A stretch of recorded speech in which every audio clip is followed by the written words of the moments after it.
So VH1 Supersonic has been a trendsetter in the festival landscape.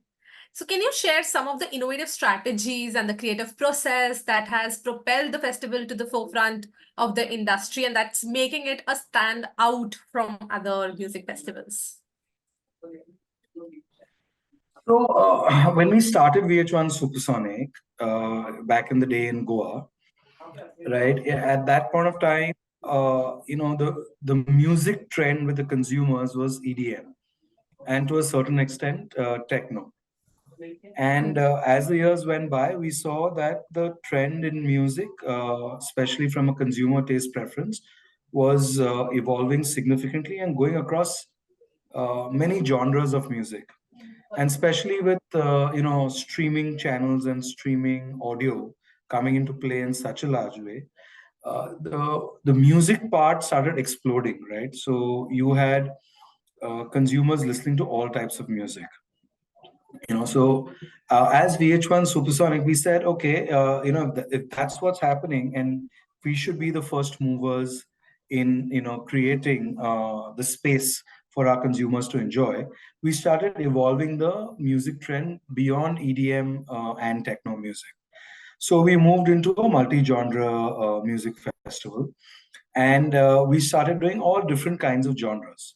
Some genres started were already becoming very popular, and some were sounds that we thought will become popular, but more importantly are great sounds to discover, right? And with that aim, we said, okay, let's move and do multi-genre music, and we opened it up, with EDM, techno, house, disco, indie, live, reggae, Afro. So now we just have the whole spectrum, because consumers like to enjoy real diverse types of music depending on their mood and depending on maybe who they're with or the occasion that they are in at. So that was on the music part. The other thing we started realizing is that it's not possible to have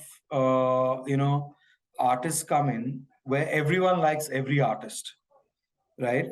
So people will like one, two, five sets of artists that they'll probably come in for a music festival. With that happening, what happens is that the consumer comes in to probably listen to those four or five artists that they like. uh, that's another thing that we spotted, that if that's the case, but they're buying, whole day tickets, it's kind of unfair that they only come in and, because the artist performs for anywhere between 60 to 90 minutes. But you're paying your ticket entries for the whole day and then for 3 days, right? Because ours is a 3 day festival. So we said, hey, this is kind of unfair that you're coming in for only one artist, but you're paying for the whole day, right? That doesn't kind of work. So we said, okay, then let's see, let's go into the lifestyle space and let's start building out trends in the lifestyle space.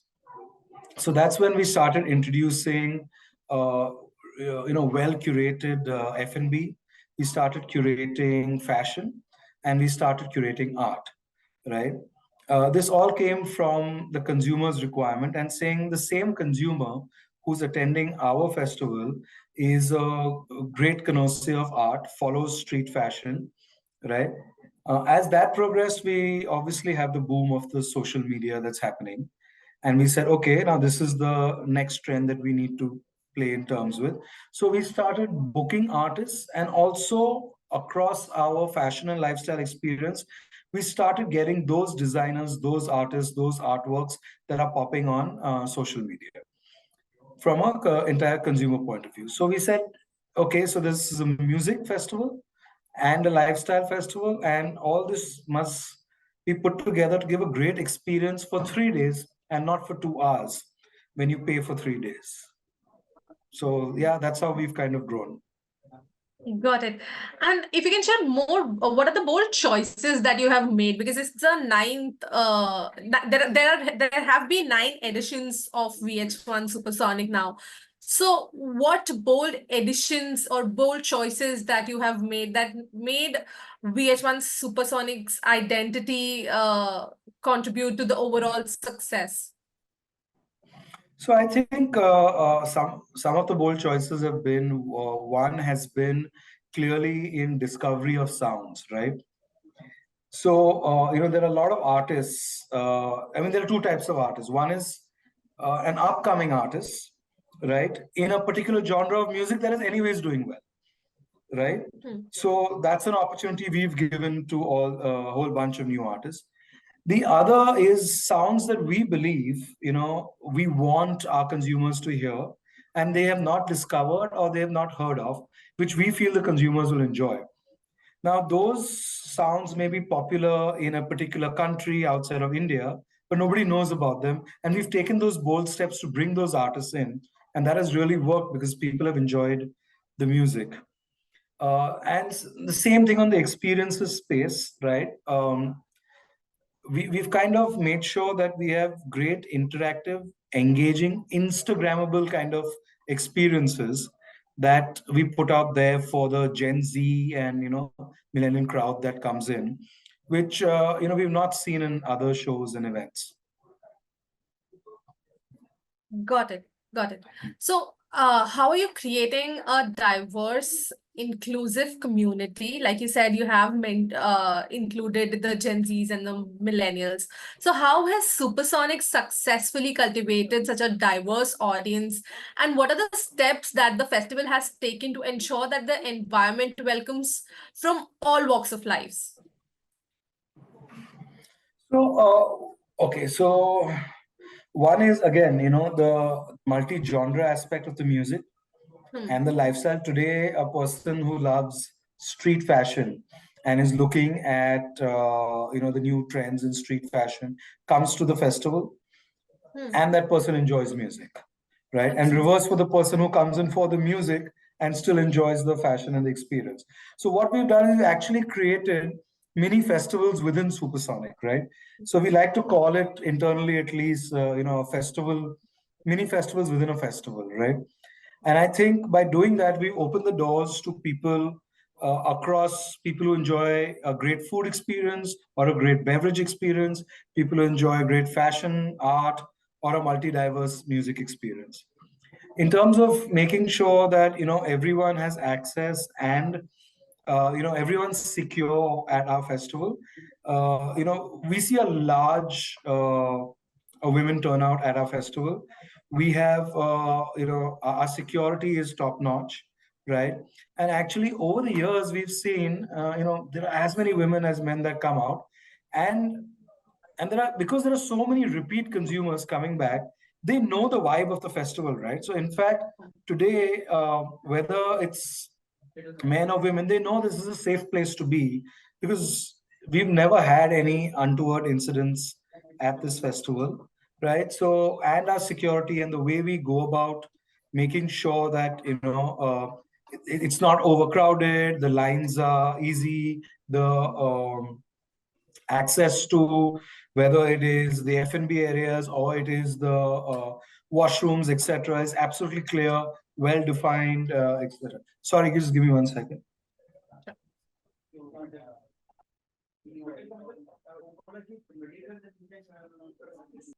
Also, what we do is, we have women-only bars, right? We have women-only areas. While in today's day and age, it's kind of we feel it's not required anymore. But so now we club with brands and we do these areas, right? So in one of our editions, we had done it with Bumble. In our upcoming edition, we'll be doing it with Maybelline because the brand is focused on that TG, right? But now we really don't. Okay. I think the festival is so well established that the vibe is so clear that we don't really feel the need to segregate any community from one and the other. Okay, this integration of brand partnerships sounds very seamless. So if you can talk about the curation of these areas that we spoke about with Maybelline and other brands, and how they contribute to the festival overall holistic experience.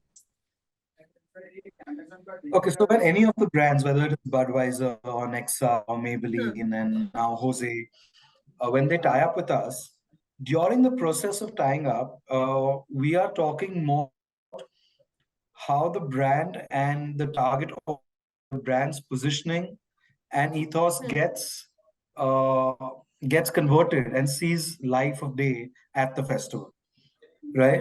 Each brand has two objectives. The guys that are participating with us, one is the D2C objective, and one is engagement and reach, right? The D2C is curated with our creative team and the brand's creative team, saying, okay, here's how this is what your brand is looking at doing. This is how we feel, knowing our audience, we can reach out, and that's how we create the experience on ground. Uh, Also, because we are part of the Viacom family, we use the engagement and reach figure through all our digital assets that we have across the board of Viacom, right? So that way, a brand is not just reaching out to the 60, 70,000 people who come, but to the millions who are our fans across our entire social media and digital portfolio. Okay, and how do you see the legacy of VH1 Supersonic shaping up the future of festivals in India? And what are the aspects of the festival's legacy that you are particularly proud of? So I think we've pretty much shaped the festival landscape year on year, right? So the future will continue us diving into consumer consumption trends, right? Across whatever we do, whether it's music, whether it's experiences, whether it's lifestyle, so I think that will continue. It's not something that we say, hey, this is what it is, and the whole world revolves around it. We obviously build any product that we do basis the what the consumer trend is and what the consumer expects, right, from us. So I don't think I think it's the data that tells us what next versus us just kind of cooking it up, saying this is what should be next, right? What doesn't tell us what next is the new music or the new sounds that we bring to the table, and that's what we think, that we take the punt and say this is the bold step we're taking. We're going with this, right? So that's what we do in terms of the shape.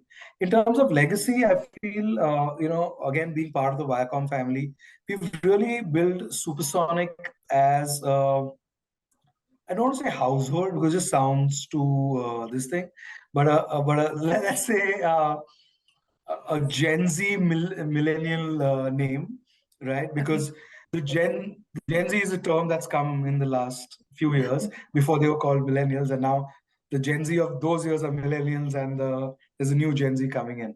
So I think we are pretty much a mainstay. When they hear the name Supersonic, they associate with all things cool, to point, and to predominantly be there and be free. Absolutely. But as you mentioned that earlier it was millennial, now it's Gen Z, and there will be a new set of people who will be coming. This is a dynamic industry and the trends keep changing rapidly. So how does VH1 Supersonic has adapted itself throughout the years as a brand that stays relevant, especially with these evolving preferences that the audience has? So, okay, so it works two ways, right? One is evolving preferences.